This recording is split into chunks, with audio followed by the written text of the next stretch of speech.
Kanang bata, ihang apo, walay ni isang apong puguson o sabaton. Inyong inahan, senyorita na sa inyong balay. Kaya nakahibalo, nakadungog mo, ug unsay kuan sa doktor. Na, maskin gali yung oxygen, hantod karon ang iyang ginhawa. Anak gyud. Wato siya CR. Duol-duol ra ng CR ha. Hangakon gyud siya kas. Ingnan gud si floor sa nurse.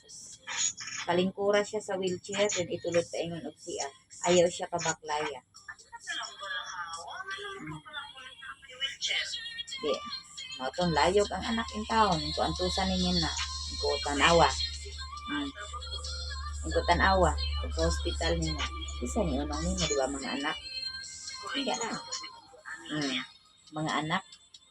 Mayong ka, iwas ka kay di ka gusto nga ma-stress kay mong mga anak, mga buluyagon. Kabalo na magagabilidad sa bata. Akong giingnan.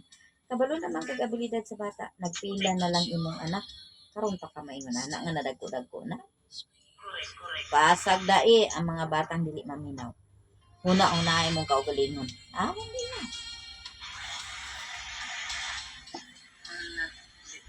Basta kay kuan na kas, dili siya kapatuyangan gyud daghang bawal sa iya. Iyang kaon sinukod, tubig niya sa isa ka adlaw sinukod. Dili na siya pwede. Iyang height man gud. Dili na gali siya pwede nga makainom og humagkaon ana. For example, na isabaw. Dili siya painom dayog tubig. Pagkapila pa ka oras makainom manggaling siya tungag baso. Bawas na tara.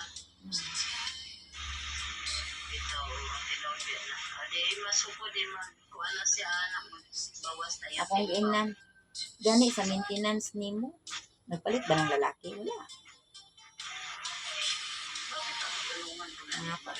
Ako siya ganaan kasi unsa giingon sa mga igsuon. Dili rason nga mayon siya wala siya kwarta. Mangita siya kwarta.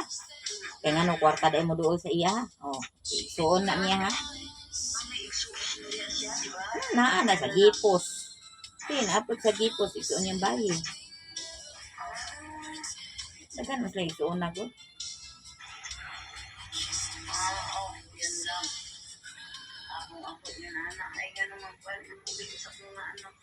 Yung kututan na naman ka mga anak.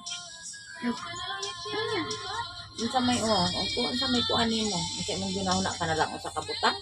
Ginoo ko, tiguang na ta. Yan na.